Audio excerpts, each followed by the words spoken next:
हाँ जी, गुरु प्यार वालिओ, वाहिगुरु जी का खालसा, वाहिगुरु जी की फतेह। गुरबाणी का पावन वाक है गुरु प्यारिओ। प्रेत पिंजर मह दुख कनेरे, नरक पचह अज्ञान अंधेरे। धर्म राय की बाकी लीजै, जिन हर का नाम विसारा है। ਦੱਸਦੇ ਹਨ ਕਿ ਪ੍ਰੇਤ ਜੂਨ ਵਿੱਚ ਬਹੁਤ ਵੱਡੇ ਦੁੱਖ ਹਨ। ਜਿਹੜੀ ਪ੍ਰੇਤ ਜੂਨੀ ਹੈ ਇਹ ਬਹੁਤ ਜ਼ਿਆਦਾ ਦੁਖੀ ਰਹਿੰਦੀ ਹੈ। ਸੋ ਪਾਵਨ ਗੁਰਬਾਣੀ ਵਿੱਚ ਧੰਨ ਗੁਰੂ ਅਰਜਨ ਦੇਵ ਮਹਾਰਾਜ ਜੀ ਨੇ ਪਾਵਨ ਗੁਰਬਾਣੀ ਸ੍ਰੀ ਸੁਖਮਨੀ ਸਾਹਿਬ ਵਿੱਚ ਫਰਮਾਇਆ ਹੈ ਕਿ ਕਈ ਕੋਟ ਭੂਤ ਪ੍ਰੇਤ ਸੂਕਰ ਮਿਰਗਾਜ। ਸਾਧ ਸੰਗਤ ਜੀ ਹੈ ਸਾਰੇ ਹੀ ਭੂਤ ਹਨ, ਪਰ ਇਹਨਾਂ ਦੀਆਂ ਜਾਤੀਆਂ ਹਨ। ਜਿਵੇਂ ਕਿ ਉਦਾਹਰਨਾਂ ਵਜੋਂ ਆਪ ਜੀ ਨਾਲ ਸਾਂਝ ਪਾਉਂਦੇ, ਜਿਵੇਂ ਅਸੀਂ ਸਾਰੇ ਲੂੰਬੜੀ, ਕੁੱਤਾ, ਮੱਝ, ਗਾਂ ਇਹਨਾਂ ਨੂੰ ਪਸ਼ੂ ਕਹਿ ਦਿੰਦੇ, ਜਾਨਵਰ ਕਹਿ ਦਿੰਦੇ। ਸੋ ਹਨ ਇਹ ਵੱਖ-ਵੱਖ। ਜਿਵੇਂ ਮੱਝ ਅਲੱਗ ਹੈ, ਕੱਟਾ ਵੱਛਾ ਅਲੱਗ ਹੈ, ਸੋ ਸ਼ੇਰ ਅਲੱਗ ਹੈ, ਪਰ ਇਹ ਸਾਰੇ ਪਸ਼ੂ ਜਾਤੀ ਹਨ, ਜਾਨਵਰ ਜਾਤੀ ਹੈ। ਇਸੇ ਤਰ੍ਹਾਂ ਸਾਧ ਸੰਗਤ ਜੀ ਹੈ ਸਾਰੇ ਭੂਤ ਹੀ। ਗੁਰੂ ਅਰਜਨ ਦੇਵ ਸਾਹਿਬ ਮਹਾਰਾਜ ਕਹਿੰਦੇ ਪਰ ਇਹ ਕਰੋੜਾਂ ਹਨ ਅਤੇ ਇਹਨਾਂ ਦੀਆਂ ਜਾਤੀਆਂ ਵੀ ਬਹੁਤ ਆ, ਬਹੁਤ ਜ਼ਿਆਦਾ ਹਨ। ਸੋ ਦੱਸਦੇ ਆ ਕਿ ਜਿਹੜੀ ਪ੍ਰੇਤ ਜੂਨੀ ਹੈ ਬਹੁਤ ਜ਼ਿਆਦਾ ਤੰਗ ਰਹਿੰਦੀ ਹੈ। ਭਾਈ ਸਾਹਿਬ ਭਾਈ ਰਣਧੀਰ ਸਿੰਘ ਜੀ ਅਖੰਡ ਕੀਰਤਨੀ ਜਥੇ ਦੇ ਸਿੰਘ, ਉਹ ਇੱਕ ਵਾਰੀ 25 ਸਿੰਘਾਂ ਦੇ ਨਾਲ ਪੈਦਲ ਯਾਤਰਾ ਸ੍ਰੀ ਹਜ਼ੂਰ ਸਾਹਿਬ ਕਰ ਰਹੇ ਸਨ। ਦੱਸਦੇ ਜਦੋਂ ਉਹ ਰਸਤੇ ਵਿੱਚ ਜਾ ਰਹੇ ਸਨ ਅਤੇ ਕਿਤੇ ਉਹਨਾਂ ਨੇ ਵਿਸਰਾਮ ਕੀਤਾ। ਸੋ ਖਾਲਸੇ ਦਾ ਨਿਯਮ ਹੈ ਪ੍ਰਸ਼ਾਦਾ ਪਾਣੀ ਛਕ ਕੇ ਰਾਤ ਨੂੰ ਵੀ ਨਾਮ ਜਪਿਆ ਜਾਵੇ, ਸੌਣ ਲੱਗਿਆਂ ਸੋਹਿਲਾ ਗਾਇਆ ਜਾਵੇ, ਕੀਰਤਨ ਸੋਹਿਲਾ ਸਾਹਿਬ ਦੀ ਬਾਣੀ ਪੜ੍ਹੀ ਸੁਣੀ ਜਾਵੇ। ਸਾਡੇ ਸਤਿਗੁਰੂ ਦਾ ਇਹ ਸਾਨੂੰ ਨੇਮ ਦਿੱਤਾ ਹੋਇਆ ਕਿ ਭਾਈ ਜੇਕਰ ਤੂੰ ਪਹਿਲੀ ਰਾਤੇ ਫੁੱਲੜਾ ਤਿਆਰ ਕਰਕੇ, ਫੁੱਲ ਤਿਆਰ ਕਰਕੇ ਸੌਵੇਂਗਾ, ਪਿਛਲੀ ਰਾਤ ਫੁੱਲ ਨੂੰ ਹੀ ਫਲ ਲੱਗਦੇ ਆ, ਕਦੇ ਵੀ ਫਲ ਸਿੱਧਾ ਨਹੀਂ ਲੱਗਦਾ। ਜਿਨ੍ਹਾਂ ਨੇ ਰਾਤ ਨੂੰ ਸੌਣ ਲੱਗਿਆਂ ਕੋਈ ਬਾਣੀ ਨਹੀਂ ਪੜ੍ਹੀ, ਸਿਮਰਨ ਨਹੀਂ ਕੀਤਾ, ਉਹਨਾਂ ਦਾ ਫੁੱਲ ਕਿਵੇਂ ਤਿਆਰ ਹੋਇਆ ਅਤੇ ਫਿਰ ਫਲ ਕਿਹਨੂੰ ਲੱਗੇਗਾ? ਇਹ ਆਪ ਜੀ ਆਪ ਵਿਚਾਰ ਲੈਣਾ। ਸੋ ਪਾਵਨ ਗੁਰਬਾਣੀ ਦਾ ਵਾਕ ਹੈ। ਬਾਬਾ ਫਰੀਦ ਜੀ ਫਰਮਾਉਂਦੇ, ਪਹਿਲੇ ਪਹਿਰੈ ਫੁੱਲੜਾ ਫਲ ਪੀ ਪਛਾ ਰਾਤ, ਜੋ ਜਾ ਗਨ ਲਹਨ ਸੇ ਸਾਈਂ ਕੰਨੋਂ ਦਾਤ। ਬਾਬਾ ਫਰੀਦ ਜੀ ਕਹਿੰਦੇ ਪਹਿਲੀ ਰਾਤੇ ਜਿਹਨੇ ਫੁੱਲੜਾ ਤਿਆਰ ਕੀਤਾ, ਜਿਹਨੇ ਫੁੱਲ ਤਿਆਰ ਕੀਤਾ ਹੈ, ਕਹਿੰਦੇ ਫਲ ਵੀ ਉਹਨਾਂ ਨੂੰ ਜੋ ਰਾਤ ਦਾ ਪਿਛਲਾ ਪਹਿਰ ਹੈ ਉਸ ਨੂੰ ਜਾ ਕੇ ਲੱਗਦੇ ਆ, ਜਿਸ ਨੂੰ ਅਸੀਂ 3 ਤੋਂ 6 ਦਾ ਸਮਾਂ ਕਹਿੰਦੇ ਹਾਂ। ਅੰਮ੍ਰਿਤ ਵੇਲੇ ਉੱਠਣਾ, ਫਿਰ ਫਲ ਲੱਗਦਾ ਹੈ। ਜਿਨ੍ਹਾਂ ਨੇ ਰਾਤ ਫੁੱਲ ਤਿਆਰ ਨਹੀਂ ਕੀਤੇ ਉਹਨਾਂ ਦੇ ਫਲ ਨਹੀਂ ਲੱਗਦੇ। ਰਹੋ ਵਿਚਾਰ ਭਾਈ ਰਣਧੀਰ ਸਿੰਘ ਸਾਹਿਬ ਜੀ ਕਹਿੰਦੇ, ਅਸੀਂ ਰਾਤ ਜਿੱਥੇ ਵਿਸਰਾਮ ਕੀਤਾ ਕੋਈ ਘਰ ਵਿਹਲਾ ਵੇਖ ਕੇ, ਉੱਥੇ ਪ੍ਰੇਤ ਦਾ ਵਾਸਾ ਸੀ। ਕਹਿੰਦੇ ਜਦੋਂ ਰਾਤ ਨੂੰ ਸਿਮਰਨ ਕਰ ਰਹੇ ਸੀ ਪ੍ਰਸ਼ਾਦਾ ਛਕ ਕੇ, ਉਸ ਤੋਂ ਉਪਰੰਤ ਅਸੀਂ ਸੋਹਿਲਾ ਸਾਹਿਬ ਪੜ੍ਹਨ ਲੱਗੇ। ਬੜੀ ਜ਼ੋਰਦਾਰ ਆਵਾਜ਼ ਦੇ ਵਿੱਚ ਕਹਿੰਦੇ ਸਾਡਾ ਦਰਵਾਜ਼ਾ ਖੜਕਿਆ। ਇਸ ਬਚਨ ਨੂੰ ਬੜੇ ਧਿਆਨ ਨਾਲ ਸੁਣਿਓ, ਬੜੀਆਂ ਇਸ ਵਿੱਚ ਗੋਝ ਬਾਤਾਂ ਹਨ। ਬੜੀ ਗੁਰਬਾਣੀ ਬਾਰੇ ਸਾਨੂੰ ਜਾਣਕਾਰੀ ਮਿਲੇਗੀ ਕਿ ਸਾਨੂੰ ਬਾਣੀ ਕਿਵੇਂ ਪੜ੍ਹਨੀ ਚਾਹੀਦੀ, ਕਿਵੇਂ ਪੜ੍ਹਾਉਣੀ ਚਾਹੀਦੀ, ਸ੍ਰੀ ਅਖੰਡ ਪਾਠ ਕਿਵੇਂ ਕਰਨਾ ਚਾਹੀਦਾ, ਕਿਵੇਂ ਕਰਾਉਣਾ ਚਾਹੀਦਾ। ਇਹ ਸਭ ਇਸ ਵਿੱਚ ਆਪ ਜੀ ਨਾਲ ਅਸੀਂ ਸਾਂਝ ਪਾਵਾਂਗੇ।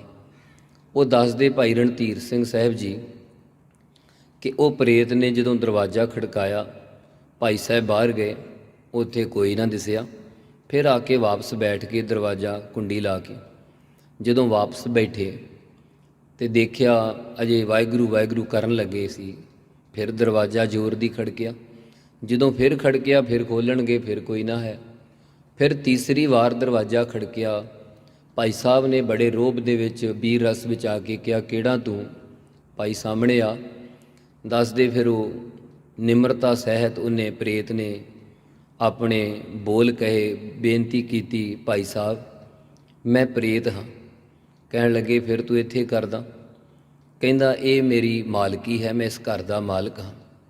ਸਾਧ ਸੰਗਤ ਜੀ ਜਦੋਂ ਫਿਰ ਉਹਨੇ ਇਹ ਦੱਸਿਆ, ਉਹ ਕਹਿਣ ਲੱਗਾ ਕਿ ਮੇਰਾ ਭਾਈ ਸਾਹਿਬ ਤੁਸੀਂ ਆਏ ਜੇ, ਗੁਰੂ ਦੇ ਪਿਆਰੇ ਜੇ, ਗੁਰਸਿੱਖ ਹੋ, ਗੁਰਬਾਣੀ ਰਾਹੀਂ ਮੇਰਾ ਉਧਾਰ ਕਰਕੇ ਜਾਵੋ।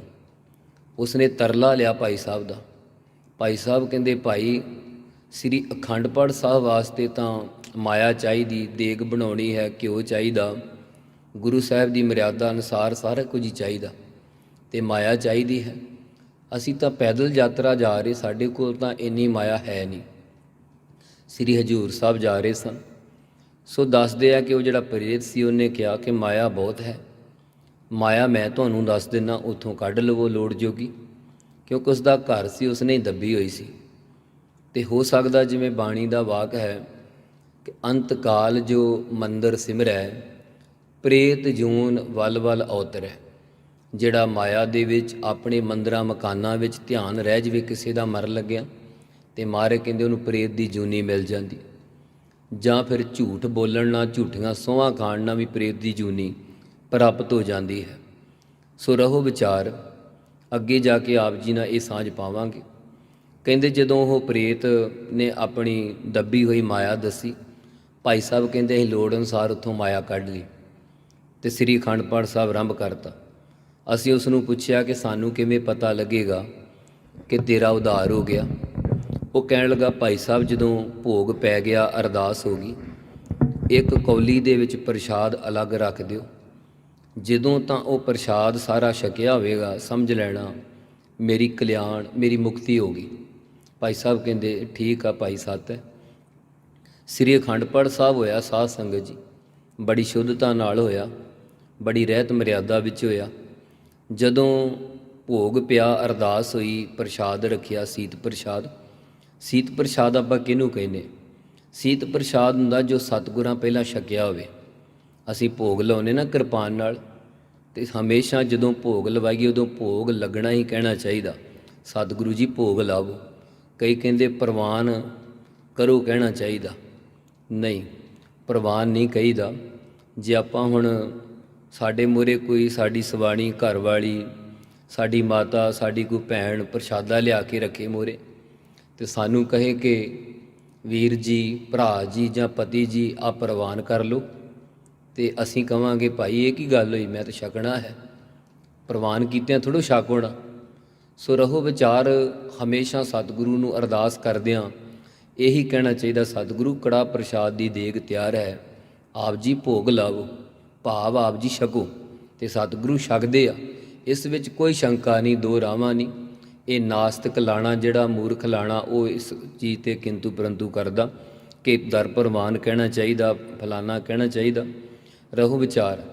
ਭਾਈ ਸਾਹਿਬ ਕਹਿੰਦੇ ਅਸੀਂ ਭੋਗ ਵਾਲੇ ਦਿਨ ਜਦੋਂ ਫਿਰ ਅਰਦਾਸ ਕੀਤੀ, ਦੇਗ ਰੱਖੀ, ਅਤੇ ਦੇਗ ਜਿਹੜੀ ਸੀ ਉਹਨੇ ਛਕ ਤਾਂ ਲਈ ਪਰ ਥੋੜ੍ਹੀ ਜਿਹੀ ਛੱਡ ਦਿੱਤੀ, ਅਤੇ ਨਾਲ ਹੀ ਉਹ ਬੋਲਿਆ। ਇਹਨਾਂ ਨੂੰ ਵੀ ਸ਼ੰਕਾ ਹੋ ਗਿਆ ਕਿ ਉਹਦੀ ਕਲਿਆਣ ਨਹੀਂ ਹੋਈ। ਉਹ ਬੋਲਿਆ, ਕਹਿੰਦਾ ਭਾਈ ਸਾਹਿਬ ਇਹ ਪਾਠ ਦਾ ਮੈਨੂੰ ਫਲ ਤਾਂ ਬਹੁਤ ਪ੍ਰਾਪਤ ਹੋ ਗਿਆ, ਮੇਰੀ ਰੂਹ ਭਟਕਦੀ ਫਿਰਦੀ ਸੀ, ਕਿਉਂਕਿ ਪ੍ਰੇਤ ਜੂਨ ਵਿੱਚ ਬਹੁਤ ਦੁੱਖ ਹਨ। ਪਾਤਸ਼ਾਹ ਦਾ ਪਾਵਨ ਵਾਕ ਹੈ ਨਾ, ਪ੍ਰੇਤ ਪਿੰਜਰ ਮਹਿ ਦੂਖ ਘਨੇਰੇ, ਨਰਕ ਪਚੈ ਅਗਿਆਨ ਅੰਧੇਰੇ, ਧਰਮ ਰਾਏ ਕੀ ਬਾਕੀ ਲੀਜੈ, ਜਿਨ ਹਰਿ ਕਾ ਨਾਮ ਵਿਸਾਰਾ ਹੈ। ਕਹਿੰਦੇ ਜਦੋਂ ਇਹ ਜਿਹੜਾ ਪ੍ਰੇਤ ਜੂਨੀ ਹੁੰਦੀ ਆ, ਦੱਸਦੇ ਆ ਵੀ ਇਹਦਾ ਜਿਹੜਾ ਮੂੰਹ ਆ ਨਾ ਸਾਧ ਸੰਗਤ ਜੀ, ਉਹ ਸੂਏ ਦੇ ਨੱਕੇ ਜਿੰਨਾ ਹੁੰਦਾ। ਆਪ ਜੀ ਹਿਸਾਬ ਲਾ ਲਓ ਸੂਏ ਦਾ ਨੱਕਾ ਕਿੰਨਾ ਕੁ ਹੁੰਦਾ, ਅਤੇ ਦੱਸਦੇ ਇਹਦੀ ਜਿਹੜੀ ਭੁੱਖ ਵਾ ਸਵਾ ਮਣ ਦੀ ਹੁੰਦੀ। ਹੁਣ ਸਾਡਾ ਮੂੰਹ ਸੂਈ ਦੇ ਨੱਕੇ ਜਿੰਨਾ ਹੋਵੇ, ਅਤੇ ਅਸੀਂ ਧੜੀ ਸਿਰ ਆਟਾ ਖਾਣਾ ਹੋਵੇ, ਅੰਨ ਖਾਣਾ ਹੋਵੇ, ਸਾਨੂੰ ਸਾਰੀ ਦਿਹਾੜੀ ਲੱਗ ਜਾਵੇਗੀ, ਕਿਉਂਕਿ ਮੂੰਹ ਬਹੁਤ ਛੋਟਾ ਹੈ। ਸੋ ਇਸ ਤਰ੍ਹਾਂ ਕਹਿੰਦੇ ਇਹ ਬੜਾ ਦੁਖੀ ਹੁੰਦੀ ਜਿਹੜੀ ਪ੍ਰੇਤ ਜੂਨੀ ਆ ਨਾ, ਕਿਉਂਕਿ ਇਹਦਾ ਢਿੱਡ ਭਰਦਾ ਨਹੀਂ, ਸਾਰੀ ਦਿਹਾੜੀ ਖਾਂਦਾ ਰਹਿੰਦਾ। ਜਿਵੇਂ ਮਹਾਰਾਜ ਕਹਿੰਦੇ ਪਸ਼ੂ ਜਾਤ ਵਾ, ਜਿਵੇਂ ਮੱਝ ਗਾਂ ਵਾ, ਉਸ ਨੂੰ ਆਪਾਂ ਚਰਨ ਲਈ ਛੱਡਦੇ ਹਾਂ, ਉਹ ਸਾਰੀ ਦਿਹਾੜੀ ਵਿਚਾਰੀ ਨੀਵਾਂ ਮੂੰਹ ਕਰਕੇ ਮੂੰਹ ਮਾਰਦੀ ਆ, ਘਾਹ ਖਾਂਦੇ ਪਸ਼ੂ, ਫਿਰ ਜਾ ਕੇ ਕਿਤੇ ਸ਼ਾਮ ਤੱਕ ਪੇਟ ਭਰਦਾ, ਕਿਉਂਕਿ ਪੇਟ ਬਹੁਤ ਵੱਡਾ। ਇਸੇ ਤਰ੍ਹਾਂ ਪ੍ਰੇਤ ਜੂਨੀ ਵਿੱਚ ਮਹਾਰਾਜ ਕਹਿੰਦੇ ਬਹੁਤ ਦੁੱਖ ਆ। ਇਹ ਗੁਰਬਾਣੀ ਦਾ ਵਾਕ ਆ ਕਿ ਪ੍ਰੇਤ ਪਿੰਜਰ ਮਹਿ ਦੂਖ ਘਨੇਰੇ, ਨਰਕ ਪਚੈ ਅਗਿਆਨ ਅੰਧੇਰੇ, ਧਰਮ ਰਾਏ ਕੀ ਬਾਕੀ ਲੀਜੈ, ਜਿਨ ਹਰਿ ਕਾ ਨਾਮ ਵਿਸਾਰਾ ਹੈ। ਧਰਮ ਰਾਏ ਦੀ ਬਕਾਇਆ ਤਾਂ ਰਹਿ ਜਾਂਦਾ ਜਿਨ੍ਹਾਂ ਨੇ ਹਰੀ ਦਾ ਨਾਮ ਵਿਸਾਰਿਆ। ਧਰਮ ਰਾਜੇ ਦੇ ਉਹਨਾਂ ਨੂੰ ਪੇਸ਼ ਹੋਣਾ ਪੈਣਾ। ਸਤਿਗੁਰੂ ਕਹਿੰਦੇ ਜਿਨ੍ਹਾਂ ਨੇ ਵਾਹਿਗੁਰੂ ਵਾਹਿਗੁਰੂ ਨਹੀਂ ਕੀਤਾ, ਜਿਨ੍ਹਾਂ ਨੇ ਪਰਮੇਸ਼ਰ ਦਾ ਨਾਮ ਭੁਲਾ ਛੱਡਿਆ ਹੈ ਇਸ ਮਨੁੱਖਾ ਜਨਮ ਵਿੱਚ ਆ ਕੇ। ਰਹੋ ਵਿਚਾਰ ਕਹਿੰਦੇ ਭਾਈ ਸਾਹਿਬ ਜਦੋਂ ਫਿਰ ਕਹਿੰਦੇ ਵੀ ਭਾਈ ਤੇਰੀ ਗਤ ਤੇਰੀ ਕਲਿਆਣ ਤੇਰੀ ਮੁਕਤੀ ਕਿਉਂ ਨਹੀਂ ਹੋਈ। ਕਹਿਣ ਲੱਗੇ ਭਾਈ ਸਾਹਿਬ ਆਪ ਜੀ ਦੇ ਪਾਠੀ ਸਿੰਘਾਂ 'ਚੋਂ, ਆਪ ਜੀ ਧਿਆਨ ਨਾਲ ਸੁਣਿਓ ਆ ਬਚਨ, ਕਹਿੰਦੇ ਵੀ ਤੁਹਾਡੇ ਪਾਠੀ ਸਿੰਘਾਂ ਵਿੱਚੋਂ ਇੱਕ ਪਾਠੀ ਸਿੰਘ ਦੇ ਕੋਲੋਂ ਰਹਿਤ ਮਰਿਆਦਾ ਵਿੱਚ ਭੰਗਤਾ ਹੋ ਗਈ ਹੈ, ਤਰੁੱਟੀ ਰਹਿ ਗਈ, ਗਲਤੀ ਹੋ ਗਈ ਹੈ। ਬੜੇ ਹੈਰਾਨ ਹੋਏ ਭਾਈ ਸਾਹਿਬ। ਉਹ ਜਦੋਂ ਪ੍ਰੇਤ ਫਿਰ ਅਲੋਪ ਹੋ ਗਿਆ, ਆਵਾਜ਼ ਨਹੀਂ ਆਉਂਦੀ, ਉਹ ਆਪਣੇ ਪਾਠੀ ਸਿੰਘਾਂ ਨੂੰ ਪੁੱਛਦੇ ਭਾਈ ਸੱਚ ਸੱਚ ਦੱਸ ਦਿਓ। ਸਾਰੇ ਸਿੰਘ ਬੁਲਾਏ, ਪੁੱਛਿਆ ਭਾਈ ਕੀ ਗਲਤੀ ਹੋਈ ਆ। ਪ੍ਰੇਤ ਇੱਦਾਂ ਕਹਿ ਰਿਹਾ। ਦੱਸਦੇ ਆ ਕਿ ਇੱਕ ਸਿੰਘ ਨੇ ਦੱਸਿਆ ਕਿ ਮੇਰਾ ਸੁਪਨੇ ਦੇ ਵਿੱਚ ਵੀਰਜਪਾਤ ਹੋ ਗਿਆ ਸੀ, ਭਾਵ ਸੁਪਨ ਦੋਸ਼ ਹੋ ਗਿਆ ਸੀ ਅਤੇ ਮੈਨੂੰ ਪਤਾ ਨਹੀਂ ਲੱਗਿਆ, ਅਣਜਾਣੇ ਵਿੱਚ ਹੋ ਗਿਆ। ਮੈਂ ਸੋਚਿਆ ਚਲੋ ਮੂੰਹ ਹੱਥ ਧੋ ਕੇ ਬੈਠ ਜਾਂਦੇ। ਸਾਧ ਸੰਗਤ ਜੀ ਵੇਖੋ ਕਿੱਡਾ ਵੱਡਾ ਇਹ ਬਚਨ ਹੈ। ਸਾਡੇ ਇੱਥੇ ਪਾਠੀ ਆਉਂਦੇ ਆ, ਕੋਈ ਪੱਠੇ ਵੱਢਦਾ ਆਉਂਦਾ ਬਾਹਰੋਂ, ਕੋਈ ਗੋਹੇ ਨਾਲ ਲਿਬੜਿਆ ਆਉਂਦਾ। ਪਹਿਲੇ ਘਰਾਂ 'ਚ ਪਾਠੀ ਕਿਉਂ ਰੱਖਦੇ ਹੁੰਦੇ ਸੀ? ਉਹਨਾਂ ਦਾ ਮਤਲਬ ਸੀ ਘਰ ਵਾਲਿਆਂ ਦਾ, ਨਾਲੇ ਤਾਂ ਸਾਨੂੰ ਸੇਵਾ ਮਿਲੇਗੀ 3 ਦਿਨ, ਨਾਲੇ ਪਾਠੀ ਕਿਤੇ ਜਾਵੇਗਾ ਨਹੀਂ, ਸਾਨੂੰ ਪਤਾ ਰਹੇਗਾ ਕਿ ਪਾਠੀ ਸਾਡੇ ਕੋਲ ਆ, ਅਤੇ ਪਾਠੀ ਕਿਤਿਓਂ ਵੀ ਕੋਈ ਕਰੈਤ ਨਹੀਂ ਕਰਕੇ ਆਇਆ, ਕੋਈ ਮਾੜਾ ਚੰਗਾ ਨਹੀਂ ਦੇਖ ਕੇ ਆਇਆ। ਭਾਵ ਕਹਿਣ ਤੋਂ ਵੀ ਇੱਥੇ ਸਾਹਮਣੇ ਰਹਿਣ ਨਾਲ ਇਸ਼ਨਾਨ ਕਰਕੇ ਬੈਠੇਗਾ। ਹੁਣ ਬਾਹਰੋਂ ਭੱਜੇ ਆਉਂਦੇ ਪਾਠੀ, ਰੌਲ ਦਾ ਸਮਾਂ 5 ਮਿੰਟ ਉੱਤੇ ਭਾਵੇਂ ਕਰ ਦੇਣ, ਪਹਿਲੋਂ ਤਾਂ ਨਹੀਂ ਕੋਈ ਵੀ ਆਉਂਦਾ। ਸੋ ਮਾਫੀ ਚਾਹੁੰਦਾ ਮੈਂ ਇਸ ਚੀਜ਼ ਦੀ। ਇਹ ਸਾਰਾ ਕੁਝ ਹੋ ਰਿਹਾ ਤਾਂ ਕਰਕੇ ਵਿਚਾਰ ਕਰਨੀ ਪੈਂਦੀ। ਸੋ ਪਾਠੀ ਭੱਜੇ ਭੱਜੇ ਆਉਂਦੇ ਆ, ਉੱਦਾਂ ਹੀ ਪੈਰ ਮਾੜੇ ਮੋਟੇ ਧੋਂਦੇ ਆ, ਨਾ ਕੋਈ ਨਹਾਉਂਦਾ, ਨਾ ਕੋਈ ਰਾਤ ਨੂੰ ਉੱਠ ਕੇ ਨਹਾਉਂਦਾ, ਨਾ ਸਵੇਰੇ। ਕੋਈ ਕਰਮਾਂ ਵਾਲੇ ਹੋਣਗੇ ਜਿਹੜੇ ਇਸ਼ਨਾਨ ਕਰਕੇ ਬੈਠਦੇ, ਸਤਿਗੁਰੂ ਦਾ ਭੈ ਰੱਖਦੇ। ਪਾਤਸ਼ਾਹ ਦਾ ਪਾਵਨ ਵਾਕ ਹੈ ਨਾ, ਜਿਨ ਪੈ ਬਾਣੀ ਅਦਬ ਨ ਧਾਰਾ, ਜਾਨੋ ਸੋ ਸਿੱਖ ਨਹੀਂ ਹਮਾਰਾ। ਗੁਰੂ ਹਰਿ ਰਾਏ ਮਹਾਰਾਜ ਕਹਿੰਦੇ ਇਤਿਹਾਸ ਵਿੱਚ ਵੀ ਉਹ ਸਾਡਾ ਸਿੱਖ ਹੀ ਨਹੀਂ ਜਿਨ੍ਹਾਂ ਨੇ ਬਾਣੀ ਦਾ ਭੈ ਅਦਬ ਡਰ ਨਹੀਂ ਧਾਰਿਆ। ਜਿਹੜੇ ਬਾਣੀ ਨਹੀਂ ਪੜ੍ਹਦੇ, ਜਿਹੜੇ ਸ਼ੁੱਧ ਨਹੀਂ ਪੜ੍ਹਦੇ, ਜਿਹੜੇ ਬਾਣੀ ਦਾ ਸਤਿਕਾਰ ਨਹੀਂ ਕਰਦੇ, ਮਾਰੇ ਕਹਿੰਦੇ ਉਹ ਸਾਡਾ ਸਿੱਖ ਨਹੀਂ ਹੋਊਗਾ। ਸੋ ਰਹੋ ਵਿਚਾਰ। ਭਾਈ ਸਾਹਿਬ ਕਹਿੰਦੇ ਭਾਈ ਤੂੰ ਕਿਉਂ ਐਡੀ ਗਲਤੀ ਕੀਤੀ? ਫਿਰ ਪ੍ਰੇਤ ਬੋਲਿਆ ਉਹਨੇ ਚਿਰ ਨੂੰ, ਕਹਿਣ ਲੱਗਾ ਭਾਈ ਸਾਹਿਬ ਇਸ ਦਾ ਕਸੂਰ ਨਹੀਂ, ਅਣਜਾਣੇ ਵਿੱਚ ਹੋ ਗਿਆ, ਇਸ ਨੂੰ ਵੀ ਪਤਾ ਨਹੀਂ ਚੱਲਿਆ, ਰਾਤ ਨੂੰ ਹੋ ਗਿਆ। ਸੋ ਦੱਸਦੇ ਆ ਕਿ ਫਿਰ ਦੁਬਾਰਾ ਉਹ ਕਹਿਣ ਲੱਗਾ ਭਾਈ ਸਾਹਿਬ ਹੋਰ ਮਾਇਆ ਉੱਥੋਂ ਲੈ ਲਓ, ਦੁਬਾਰਾ ਸ੍ਰੀ ਅਖੰਡ ਪਾਠ ਸਾਹਿਬ ਕਰਾਓ ਅਤੇ ਦੁਬਾਰਾ ਮੇਰੀ ਕਲਿਆਣ ਕਰਾ ਕੇ ਹੀ ਜਾਇਓ। ਭਾਈ ਸਾਹਿਬ ਕਹਿੰਦੇ ਸਾਨੂੰ ਤਰਸ ਆਇਆ ਕਿ ਜੇ ਹਜ਼ੂਰ ਸਾਹਿਬ ਜਾ ਰਹੇ ਹਾਂ ਅਤੇ ਇਹ ਨਾ ਹੋਵੇ ਸਤਿਗੁਰੂ ਕਲਗੀਧਰ ਪਾਤਸ਼ਾਹ ਕਹਿਣ ਭਾਈ ਇੱਥੇ ਕੀ ਲੈਣ ਆਏ ਹੋ, ਜੇ ਤੁਸੀਂ ਇੱਕ ਸਿੱਖ ਦਾ ਪ੍ਰੇਤ ਬਣੇ ਦਾ ਭਲਾ ਨਹੀਂ ਕਰ ਸਕੇ। ਜੇ ਉਹ ਕਹਿੰਦਾ ਸੀ ਪਾਠ ਕਰ ਦਿਓ ਤਾਂ ਕਰਨ ਉਹਦੇ ਇੱਕ ਹੋਰ। ਸੋ ਇਸ ਵਿਚਾਰ ਕਰਕੇ ਭਾਈ ਸਾਹਿਬ ਨੇ ਇੱਕ ਸ੍ਰੀ ਅਖੰਡ ਪਾਠ ਸਾਹਿਬ ਹੋਰ ਰੱਖ ਦਿੱਤਾ, ਭਾਵ ਆਰੰਭ ਕਰ ਦਿੱਤਾ। ਜਦੋਂ ਪਾਠ ਆਰੰਭ ਕੀਤਾ ਨਾ ਸਾਧ ਸੰਗਤ ਜੀ, ਅਤੇ ਪਾਠ ਦਾ ਭੋਗ ਪਿਆ, ਅਰਦਾਸ ਹੋਈ, ਪ੍ਰਸ਼ਾਦ ਰੱਖਿਆ, ਸਾਰਾ ਪ੍ਰਸ਼ਾਦ ਉਸਨੇ ਛਕ ਲਿਆ ਪ੍ਰੇਤ ਨੇ। ਉਹਦੀ ਮੁਕਤੀ ਹੋ ਗਈ, ਉਹਦੀ ਰੂਹ ਪ੍ਰਕਾਸ਼ ਰੂਪ ਵਿੱਚ ਸਾਹਮਣੇ ਪ੍ਰਗਟ ਹੋ ਗਈ। ਜਦੋਂ ਸਾਹਮਣੇ ਪ੍ਰਗਟ ਹੋਈ ਉਹ ਕਹਿੰਦਾ, ਉਹਨੇ ਫਤਿਹ ਬੁਲਾਈ, ਵਾਹਿਗੁਰੂ ਜੀ ਕਾ ਖਾਲਸਾ ਵਾਹਿਗੁਰੂ ਜੀ ਕੀ ਫਤਿਹ। ਕਹਿੰਦਾ ਭਾਈ ਸਾਹਿਬ ਬਹੁਤ ਬਹੁਤ ਕੋਟਾਨ ਕੋਟਾਨ ਧੰਨਵਾਦ ਸਤਿਗੁਰੂ ਜੀ ਦਾ ਅਤੇ ਸਤਿਗੁਰੂ ਜੀ ਦੇ ਪਿਆਰਿਆਂ ਦਾ, ਜਿਨ੍ਹਾਂ ਨੇ ਮੇਰਾ ਇਤਨਾ ਭਲਾ ਕੀਤਾ, ਮੈਨੂੰ ਕਲਿਆਣ ਮੁਕਤੀ ਦਵਾਈ ਹੈ।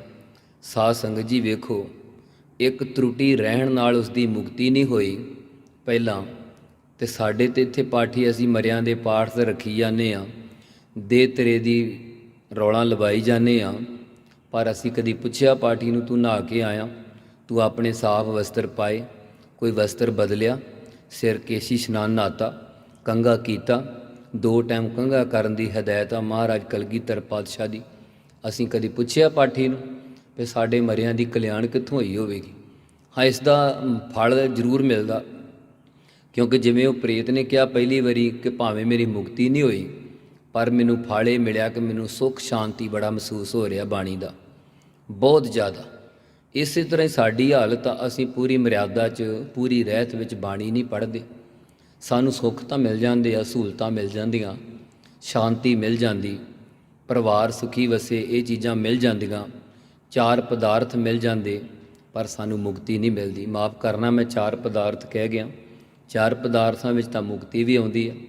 ਮਹਾਰਾਜ ਕਹਿੰਦੇ ਨਾ, 4 ਪਦਾਰਥ ਜੇ ਕੋ ਮਾਗੈ ਸਾਧ ਜਨਾ ਕੀ ਸੇਵਾ ਲਾਗੈ। ਸੋ ਦੱਸਦੇ ਆ ਕਿ ਭਾਈ ਸਾਹਿਬ ਨੇ ਫਿਰ ਉੱਥੋਂ ਅੱਗੇ ਚੱਲਣਾ ਕੀਤਾ, ਉਹ ਪ੍ਰੇਤ ਦਾ ਇਸ ਤਰ੍ਹਾਂ ਉਧਾਰ ਕੀਤਾ।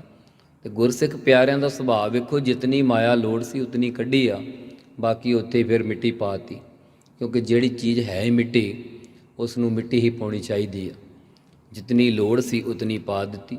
ਇਹ ਦਾਦੂ ਫਕੀਰ ਕਹਿੰਦਾ, ਮਾਇਆ ਗੁਜ਼ਰਾਨ ਆ, ਪੁੱਤਰ ਨਿਸ਼ਾਨ ਆ, ਔਰਤ ਈਮਾਨ ਆ। ਤੇ ਸਤਿਗੁਰੂ ਹਰਗੋਬਿੰਦ ਸਾਹਿਬ ਮਹਾਰਾਜ ਕਹਿੰਦੇ ਅੱਗੋਂ, ਕਹਿੰਦੇ ਫਕੀਰ ਨਾ ਹਿੰਦੂ ਨਾ ਮੁਸਲਮਾਨ ਹੈ। ਕਹਿੰਦੇ ਫਿਰ ਫਕੀਰਾਂ ਨੂੰ ਮਾਣ ਹੰਕਾਰ ਵੀ ਨਹੀਂ ਹੋਣਾ ਚਾਹੀਦਾ। ਜੇ ਪੁੱਤਰ ਨਿਸ਼ਾਨ ਆ, ਔਰਤ ਈਮਾਨ ਆ, ਮਾਇਆ ਗੁਜਰਾਨ ਆ। ਕਿਉਂਕਿ ਜਿਸ ਦੀ ਇਸਤਰੀ ਹੁੰਦੀ ਆ ਉਸ ਦੀ ਇੱਜ਼ਤ ਹੁੰਦੀ ਆ। ਤੇ ਜਿਹੜਾ ਇਸਤਰੀ ਵਾਲਾ ਨਾ ਹੋਵੇ, ਆਪਾਂ ਦੇਖਦੇ ਹੋ ਕਿਤਨਾ ਵੀ ਇਮਾਨਦਾਰ ਕਿਉਂ ਨਾ ਹੋਵੇ, ਉਸ 'ਤੇ ਸਾਰੇ ਹੀ ਸ਼ੱਕ ਦੀ ਨਿਗਾਹ ਨਾਲ ਵੇਖਦੇ। ਇਸ ਨੂੰ ਘਰ ਵਿੱਚ ਨਾ ਵੜਨ ਦਿਓ। ਇਸ ਤਰ੍ਹਾਂ ਸਾਧ ਸੰਗਤ ਜੀ ਵੇਖੋ, ਮਹਾਰਾਜ ਕਹਿੰਦੇ ਪ੍ਰੇਤ ਪਿੰਜਰ ਮਹਿ ਦੂਖ ਕਨੇਰੇ, ਨਰਕ ਪਚਹਿ ਅਗਿਆਨ ਅੰਧੇਰੇ, ਧਰਮ ਰਾਏ ਕੀ ਬਾਕੀ ਲੀਜੈ, ਜਿਨ ਹਰ ਕਾ ਨਾਮ ਵਿਸਾਰਾ ਹੈ। ਹਰੀ ਦਾ ਨਾਮ ਜਿਨ੍ਹਾਂ ਨੇ ਵਿਸਾਰ ਦਿੱਤਾ, ਉਹਨਾਂ ਨੂੰ ਧਰਮ ਰਾਜੇ ਦੇ ਜ਼ਰੂਰ ਬਰ ਜ਼ਰੂਰ ਪੇਸ਼ ਹੋਣਾ ਪੈਣਾ ਹੈ। ਸੋ ਅਸੀਂ ਵੀ ਨਾਮ ਦੇ ਨਾਲ ਜੁੜਨਾ ਕਰੀਏ। ਸਤਿਗੁਰੂ ਕਹਿੰਦੇ, ਜਿਸ ਧਨ ਕੋ 4 ਕੁੰਟ ਉਠ ਧਾਵੈ, ਸੋ ਧਨ ਹਰ ਸੇਵਾ ਤੇ ਪਾਵੈ। ਜਿਸ ਸੁਖ ਕੋ ਨਿਤ ਬਾਛੈ ਮੀਤ, ਸੋ ਸੁਖ ਸਾਧੂ ਸੰਗ ਪ੍ਰੀਤ। ਜਿਸ ਸੋਭਾ ਕੋ ਕਰਹਿ ਭਲੀ ਕਰਨੀ, ਸਾ ਸੋਭਾ ਭਜ ਹਰ ਕੀ ਸਰਨੀ। ਅਨਕ ਉਪਾਵੀ ਰੋਗ ਨ ਜਾਏ, ਰੋਗ ਮਿਟੈ ਹਰ ਅਵਖਦ ਲਾਏ। ਕਹਿੰਦੇ ਪਾਤਸ਼ਾਹ ਪਿਆਰਿਆ, ਗੁਰਬਾਣੀ ਦਾ ਆਸਰਾ ਲੈ, ਸਿਮਰਨ ਕਰ, ਸੇਵਾ ਕਰ, ਕਿਸੇ ਦਾ ਦਿਲ ਨਾ ਦੁਖਾਵੀਂ, ਨਾਮ ਜਪ। ਸਤਿਗੁਰੂ ਤੋਂ 4 ਪਦਾਰਥ ਹੀ ਪ੍ਰਾਪਤ ਕਰ ਲਵੇਗਾ। ਧਰਮ, ਅਰਥ, ਕਾਮ, ਮੋਖ, ਇਹ 4 ਹੀ ਪ੍ਰਾਪਤ ਹੋ ਜਾਣਗੇ, ਵਿੱਚੇ ਮੁਕਤੀ ਆ ਜਾਂਦੀ ਹੈ। ਇਸ ਤਰ੍ਹਾਂ ਕਰਕੇ ਉਹ ਪ੍ਰੇਤ ਦਾ ਉਧਾਰ ਕੀਤਾ ਭਾਈ ਰਣਧੀਰ ਸਿੰਘ ਜੀ ਹੋਣਾ ਦੇ ਰਾਹੀਂ ਸਤਿਗੁਰੂ ਜੀ ਨੇ। ਵੇਖੋ ਗੁਰਬਾਣੀ ਦਾ ਕਿੱਡਾ ਵੱਡਾ ਮਹਾਤਮਾ।